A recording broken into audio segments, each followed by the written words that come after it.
ఆ, మళ్ళీ ఆ బొచ్చు చేప తగలడిందా నీ పులుసుకి? ఆ అబ్బాయి కొరమీ నీకు ఇష్టం అని పెళ్ళైన దగ్గర నుంచి చెప్తున్నాను నీకు. హలో, ఉప్పు సరిపోలే. వాసన చూస్తే ఎలా తెలుస్తుంది అత్తయ్య? రుచి చూస్తే కదా తెలిసేది. నువ్వు చూడవే పోనీ. కొంచెం కదా, చేపల పులుసులో అడ్డవేరే మసాలాలు ఏదంటే ఏనేవే నువ్వు.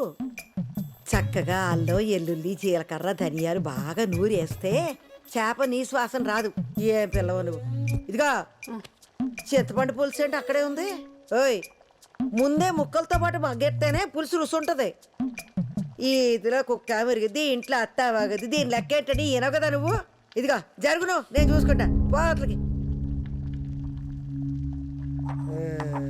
శుభ్రం లేదు, పాడు లేదు. హ?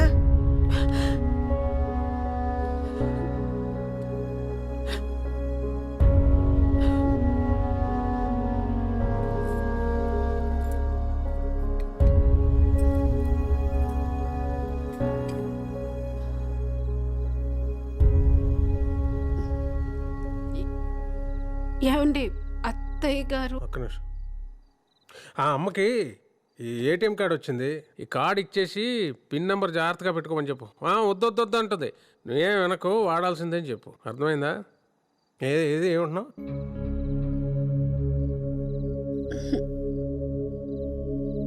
బాగుంచేద్దరు కన్రాడ్.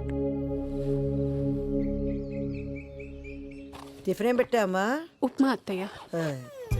నీకిష్టమని వారానికి 4 రోజులు ఉప్మా ఆయన. ఆ అబ్బాయికి పిల్లలకి దోశలు ఇష్టం కదా, గ్రైండర్లో పడేస్తే అదే ఆడుద్దిగా. పిండేసి స్విచ్ చేయడానికి అంత బతకం ఏంటి పిల్ల? మాధవి వస్తాను. నాన్న ఇదిగో ఉప్మా అట, నువ్వు ఎలాగో తినలేవు గాని ఇదిగో మన క్యాంటీన్లో తిని ఇడ్లీ బాగుంటుంది. ఏంటి మొహం ఏంటి అలా పీక్కుపోయింది? టాబ్లెట్లు వేసుకున్నావా? అది అది రోజంతా తినేది ఆ మందులు ఒకటేగా. సరే అమ్మా వస్తాను. దుమ్ము చూడు ఎంత ఉందో. ఎందుకమ్మా నువ్వు అలాగా? కాలేజ్ కురాడు కన్నా నా కొడుకు బాగుండాలి, ఎందుకంటే వాడు ప్రపంచం. వెళ్ళరానా? వస్తాను మాధవి. ఎల్లవే, మొగుడు బయటకు వెళ్తున్నా గుమ్మ దాకెళ్ళు. అన్నీ చెప్పాలా?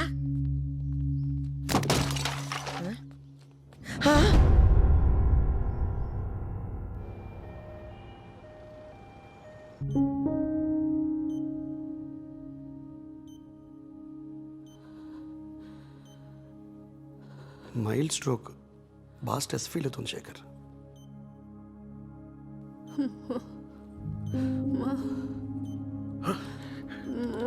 మాధవి ఎలా ఉంది?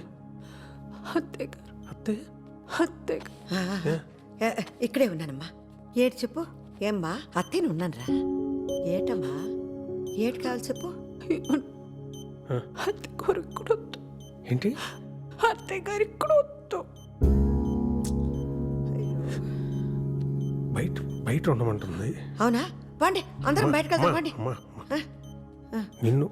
నిన్ను బయట తప్పగా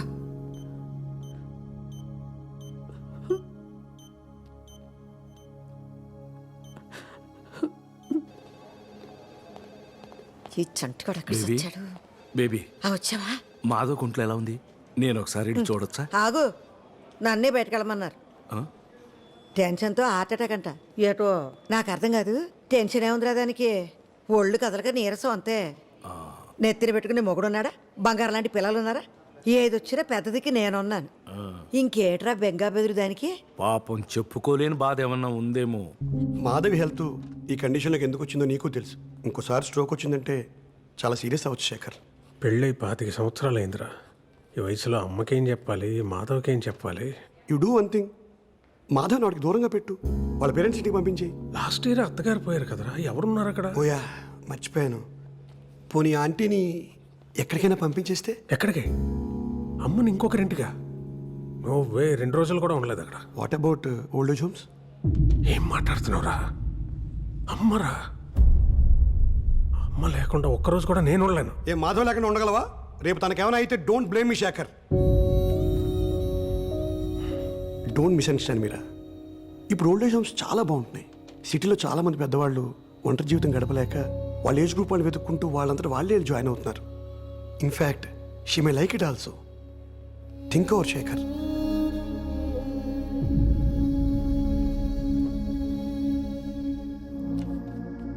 నాని, అమ్మా డాక్టర్ ఏమన్నాడు? పర్లేదన్నారమ్మా. అయితే సర్లే, చంటి బాబు అయితే భోజనం తెప్పించా. పేషెంట్లకు ఇస్తారమ్మా ఇక్కడ. ఆసుపత్రిలో 66 రోగాలు ఉంటాయి, అవి తింటే ఇంకో 4 వచ్చి పడతాయి. ఇదిగో ఈ క్యారేజ్ నువ్వు మాధవి తినేంటే, పిల్లలకి నేను ఇంట్లో పెడతానులే. అందాక ఆకలిస్తే బత్తారసం ఉంది, తాగే. ఆ? అమ్మా మాధవి దానికి ఏవి అవ్వదురా. ఓ, నువ్వు లేనిపోని ఆలోచించుకుంటూ ఇదైపోక. కాదమ్మా, డాక్టరు మాధవని రెస్ట్ తీసుకోమన్నారు, అందుకని. అంతే కదా, అవసరమైతే ఓ 2 నెలల పాటు క్యాంటీన్ పక్కకి వెళ్ళను. మాధవి కంటి ముందు నుంచి కదలను, కన్నార్పకుండా చూసుకుంటాను. అది కాదు, ఇప్పుడు ఇప్పుడు ఆ, నాకేమవదు. ఏయ్! వినవా నాన్న ఏం చెప్తున్నాడు అసలు? ఏ అవతల మనిషి ఏం చెప్పాలనుకుంటున్నాడో, ఏం ఫీల్ అవుతున్నాడో ఏం అక్కర్లేదు నీకు. ఏ దివ్య, నీ సొల్లు, నీ సోది, నీ నీ మాటలే ఇంకా. ఊరుకో దివ్య. నాన్న ప్లీజ్, మీ అమ్మ మీకెంతో, మా అమ్మ నాకు కూడా అంతే. నువ్వు ఇలా చేయబట్టే మా అమ్మకి హార్ట్ అటాక్ వచ్చింది. నువ్వు ఉండు. డాక్టర్ చెప్పారు అమ్మకి నువ్వు ఎంత దూరంగా ఉంటే అంత మంచిదని. నీకు అదే చెప్పడానికి డాడీ కూడా ట్రై చేస్తున్నాడు. నువ్వు ఇంట్లో ఉంటే మా అమ్మ చచ్చిపోతుంది. దివ్య అర్థమైందా? వెళ్ళు వెళ్ళు, ఏం మాట్లాడు, వెళ్ళు వెళ్ళు. ఏం మాట్లాడుతుంది అది? దానికి అసలు ఏం మాట్లాడుతుంది అది?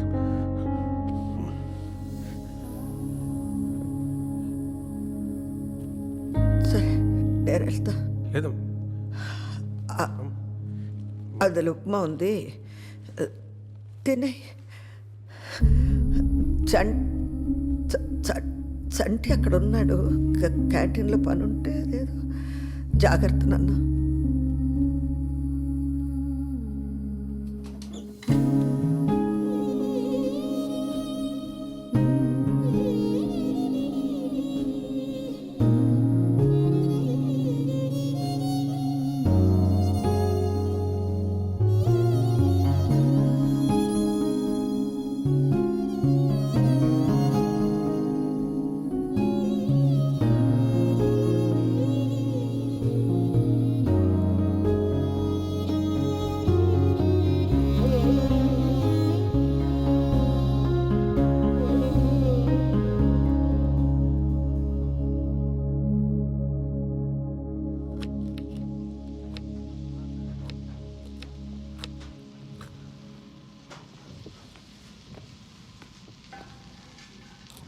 అదే నువ్వు వచ్చావెందుకు?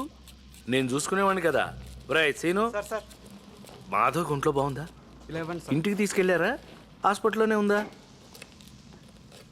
ఏమైంది? అయ్యో ఏడుస్తున్నావు ఎందుకు? ఉల్లిపాయలు.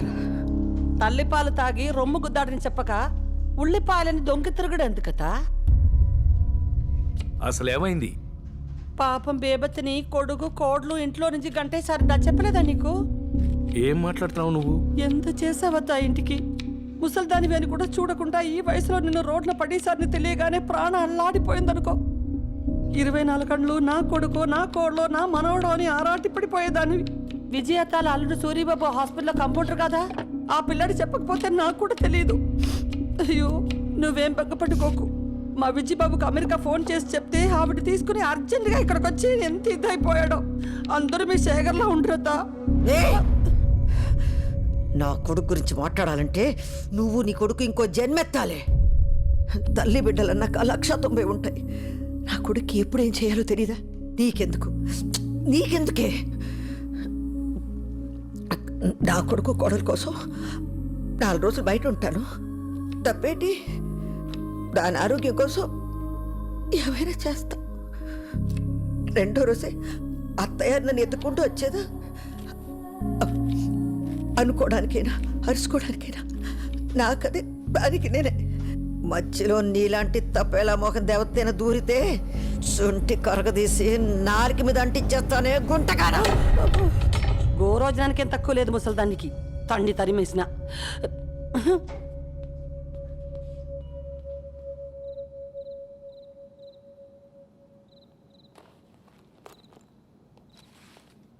ఎంత జరిగినా నాతో ఒక్క ముక్క కూడా చెప్పలేదు. అంత పరాయివాడిని అయిపోయానా బేబీ? చేసుకున్నది నేను, అనుభవించాల్సింది నేనే. ఇందులో సొంత ఏటి పరాయేటి అంత నా కర్మ. ఇన్ని కష్టాలు పెడుతున్నాడంటే నీకేదో చాలా సుఖాన్ని ఇవ్వడానికే దేవుడు. దేవుడు పేరెత్తక నా ముందు ఏ ఇచ్చాడు ఆడు నాకు? ఏ ఇచ్చాడు? నా చిన్నప్పటి నుంచి ఏం జరిగిందో అన్నీ నీకు తెలుసు. నాకు అవసరం ఉన్నప్పుడు నువ్వు ఉన్నావా? ఎక్కడో మిలిటరీలో ఉన్నావు కదా.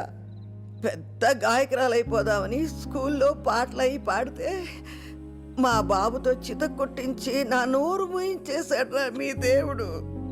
వయసు వచ్చాక ఒక అబ్బాయిని ఇష్టపడి పారిపోయి పెళ్లి చేసుకుని అప్పుడైనా నాకు నచ్చినట్టు బతకొచ్చు అనుకుంటే పెళ్ళైన ఏడాదికే మా నాన్నగాడిని నా చేతిలో పెట్టి నా మొగుడిని చంపేశాడు నీ దేవుడు. దిక్కు మొక్కు లేక చంటి పిల్లాడుతున్నాడు రోడ్డు మీద నిలబడితే ఆదరించడానికి ఎవడూ లేడు సరిగదా. వయసులో ఉందని ప్రతి విధవర మీద కట్టేశాడురా. నన్ను కాపాడుకుంటా, పిల్లాన్ని పెంచుకుంటా, రెక్కలు ముక్కలు చేసుకుని అన్నీ సంపుకుని మొగాడికి మొగుడులాగా బతికాను. ఆడు బొట్టుతో సహా అన్నీ లాక్కెళ్ళిపోయినా బంగారం లాంటి బిడ్డనైనా నా చేతికి ఇచ్చాడు అనుకున్నాను రా. ఇప్పుడు ఆడిని కూడా దూరం చేశాడు సంటి. నన్ను ఒక్కసారి చంపితే సాలదని కొట్టి చంపుతున్నాడు రా దేవుడు. రమ్మన్నా ఎదురుండని దేవుణ్ణి ఆడో నేను తేల్చుకుంటాను, చూస్తాను. ఎక్కడికి? నేను వస్తాను తాళం వేసి. ఇదిగో నువ్వు నా వెనకాల వస్తే నా మీద ఒట్టు, వెళ్ళిపో. నిన్ను చూస్తుంటే నాకు భయం వేస్తుంది బేబీ. చచ్చిపోనులేరా, చచ్చిపోను.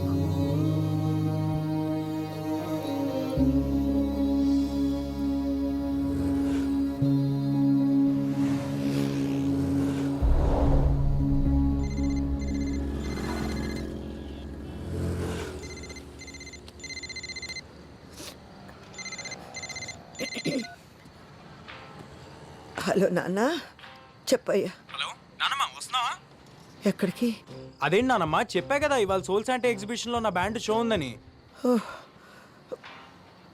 గుర్తులేదయ్యా. అమ్మకు బాగాలేదని నాకు కూడా రావాలని లేదు నానమ్మ, కానీ ఇది నా ఫస్ట్ పర్ఫార్మెన్స్ నానమ్మ, ప్లీజ్. మనసేం బాగాలేదు నాన్న.